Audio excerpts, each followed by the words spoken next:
Pregnancy என்பது ஒரு அழகான ஜர்னி. சின்ன கவனம் பெரிய பாதுகாப்பை தரும். இந்த நேரத்தில் ஒவ்வொரு அடியையும் பாதுகாப்பா எடுத்து வைப்பது நல்லது.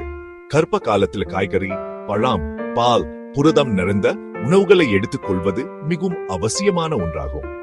வண்ணமயமான காய்கறிகள், புதிய பழங்கள், முழு தானியங்கள், ஆரோக்கியமான கொழுப்புகள் மற்றும் பருப்பு வகைகள், முட்டை, புரதம் குறைவான மீன் அல்லது கொழுப்பில்லாத இறைச்சிகள் போன்றவற்றை தினமும் உணவில சேர்த்துக் கொள்வது நல்லது.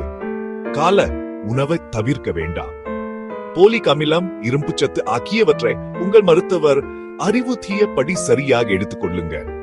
இரண்டாவதா, போதுமான தண்ணீர் குடியுங்க. அது உங்களுக்கு டெலிவரி டைம் போது மிகவும் உதவியாக இருக்கும். ஒரு பாட்டிலை அருகில் வைச்சிட்டு நாள் முழுவதும் குடியுங்க. நீர்ச்சத்து, செரிமானம் ஆகியவற்றை எப்போதும் கவனத்துல கொள்ளுங்க. வெதுவெதுப்பான நீர், எலுமிச்சை கலந்த நீர், தெளிவான சூப் அல்லது புரோட்டீன் நிறைந்த உணவுகளை அதிகம் எடுத்துக் கொள்ளுங்க. மூன்றாவதா, மென்மையான அசைவுகள். உங்கள் மருத்துவரின் ஒப்புதலுடன் மெதுவான நடைப்பயிற்சி அடிக்கடி மேற்கொள்ளுங்க. அது உங்களுக்கு புத்துணர்ச்சியா கொடுக்க சூடும். மெதுவாக நடங்கள், வசதியான காலணிகளை அணியுங்க, உங்கள் உடல் சொல்வதை கேளுங்க. நான்காவதாக, நல்ல ஓய்வு மற்றும் நல்ல தூக்கம். தூக்கம் மற்றும் குட்டி தூக்கங்களுக்கு முன்னுரிமை கொடுங்கள். முதுகு மற்றும் முழங்காலுக்கு இடையே தலையணைகளை பயன்படுத்துவோம். அமைதியான படுக்கை, நேர வழக்கத்தை கடைபிடிக்கவும். சாந்தாவதா, மன அழுத்தத்தை குறைக்கவும். உங்க உணர்வுகள் முக்கியத்துவம் கொடுங்கள். ஆழமான சுவாசம், மென்மையான இசை, பிரார்த்தனை, தியானம். எப்போதும் நீங்கள் நம்பும் ஒருவரிடம் பேசுங்க.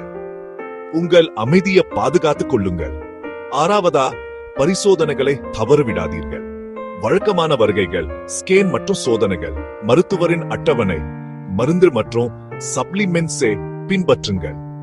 ஏழாவதா, தீங்கு விளைவிக்கும் பழக்கங்களை தவிர்க்கவும்.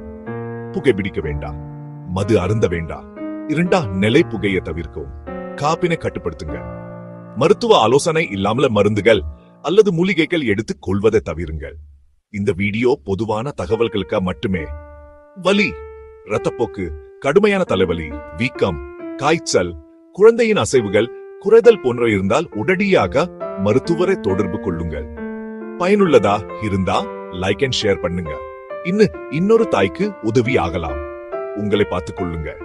அடுத்த வீடியோவில சந்திப்போம். மேலும் தகவல்களுக்கு KR Info Hub channel subscribe பண்ணுங்க.